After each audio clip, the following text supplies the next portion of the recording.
Hi, welcome to Indivisible, Bowie, and Beyond Maryland's recap of What's the Plan with Indivisible National's founders, Ezra and Leah.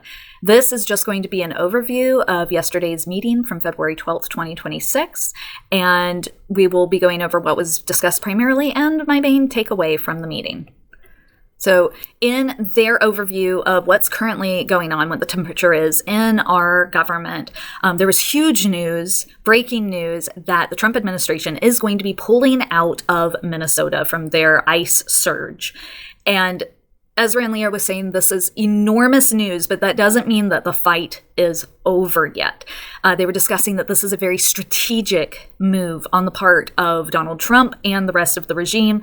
And they think that what is going to be happening is they're trying to draw focus away from what is going on the ground with ICE and Border Patrol agents and coalesce that they need funding for DHS. And so at this point, it does seem, right now it is February 13th, 2026. It is Friday as I'm recording this. And it does look like DHS will shut down starting tonight at midnight. And the Democrats are standing strong, and that's what we want. So please make sure that you are calling and telling your Democratic senators to stay strong on this. And that this shutdown will be at the hands of Republicans.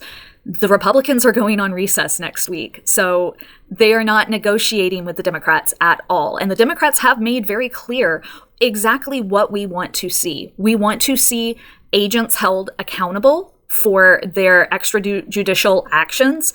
We want to see them wearing appropriate cameras and using them. We want to see them using proper warrants, going through the judicial system to get the quote-unquote worst of the worst in order to do their jobs. We don't want to see our immigrant neighbors who are productive members of our community, loved members of our communities, being terrorized. We want to see agents unmasked. They should not be hiding their faces when they are behaving in these egregious ways. We want to see who is misbehaving as federal agents. And we do want to see all of this money that has been funneled into DHS and the big bloated budget bill that was passed last July. We want to see that money back in American coffers and to go to community projects, things that will help all Americans, like universal health care, like funding Medicaid, all of these programs that have been cut to fund people terrorizing our communities. We want to see that money back in our coffers and going towards things that will benefit the American people, not just one agency. Ezra and Leah also discussed the importance of primaries, and that has been a topic that has followed through every single meeting for, I would say, the last couple of months at least. Ezra has brought it up very much as a means for us to move the needle forward, to create progress in our government at every level of government. And they touched on 3 specific districts, one in Minnesota, one in New York, and one in Georgia, where indivisible groups have taken initiative to endorse candidates, and those candidates are now being endorsed on a national level. I did think it was interesting, somebody pushed back a little bit on that idea of Indivisible National centering on a specific primary candidate. And Ezra and Leah both said, we're going to disagree. And, we will all see that within our internal groups, too. There's going to be disagreements on if and how we choose to endorse candidates locally. And that's really important that we're having those discussions and creating boundaries to decide how we're going to go about it. And Ezra and Leah said that on the national level, they do not get involved with local politics unless the specific indivisible groups say, hey, we would like a national endorsement of this candidate to bring awareness. And that kind of ties into, somebody had asked about what's the best way to fund, to use our dollars to help fund in the primaries.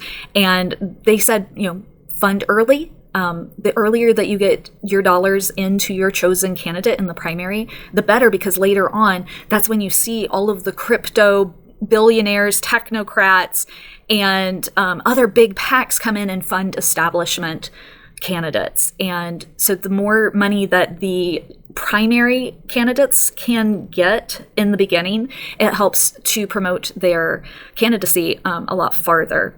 And give directly to the candidates who you support. You don't need to put it into like a collective pot.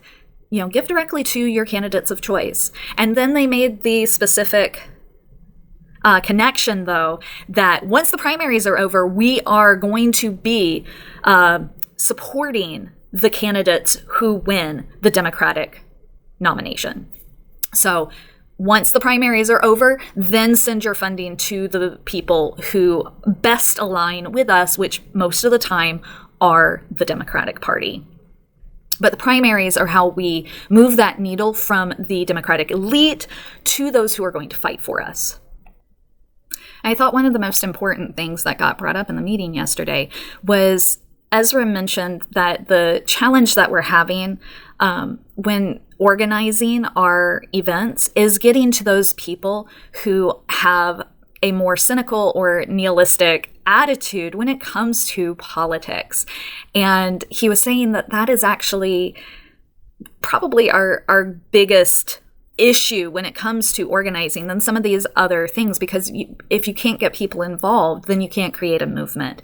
And, that made me think, but why? Why are people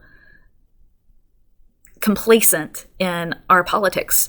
And it's because it goes back to Ezra said that we've got a branding issue and in the Democratic Party. And that goes back to, we've got the Democratic elite and we want progressive candidates. We want to move our needle further to the ideas that will help support more Americans, more workers, and more of the people who need that added assistance to get them up out of poverty, education, all of these programs, these social programs that are meant to help everyday Americans live the American dreams. And we need those politicians who are willing to fight for us and not fight for their corporate donors. So that ties back into the idea of support financially if you can. A lot of people can't, and that's okay. Support with your time, support with your energy, support with sharing videos about your preferred candidates, the ones who will fight for us. Use that time, money, energy into those candidates and that candidacy that is aligned with Indivisible's principles. And to reshape the Democratic Party, we need to get money out of politics. We need to create a party that works for the working class again. People are cynical and nihilistic, thinking that nothing matters. What they do doesn't matter. Voting doesn't matter. That's kind of the mentality of the people who we really want to reach out and teach them and show them and, display for them that it all does matter. Every little bit matters. And they feel this way because trust has been eroded on both sides of the aisle. So if we can all coalesce around the idea of using No Kings 3 as the starting point to get people involved, to get them energized, connect them with committees within your groups that will make the asks easy, make the asks fun, create the sense of community, of taking care of one another, then that will spark an interest in people to get them involved. And I want to say this again, I've said it in other videos, Leah has said it, democracy is not a spectator sport. We can't just sit back and let our government happen to us. It's we the people. We are the government. We elect people to represent us and share our voice. But it doesn't work if we don't speak up. So I'm going to leave it there for today. I highly encourage, there were some great questions on the SAVE Act, the Epstein files, and a few other topics that came up, but they kind of centered on primaries once again, impeaching. Why don't we put our energy into impeaching Donald Trump?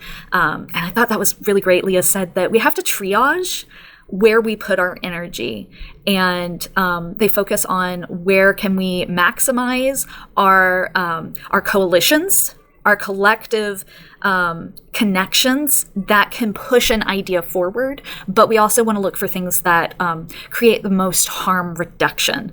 And so that was, I think, a really important thing, because, you know, you see that a lot in comments all throughout the internet. Why aren't we doing XYZ more?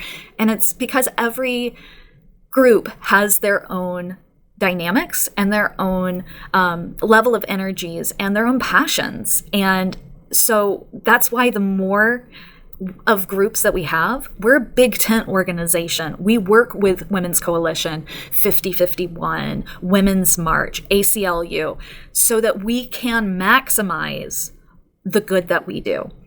So now I'll leave it on that.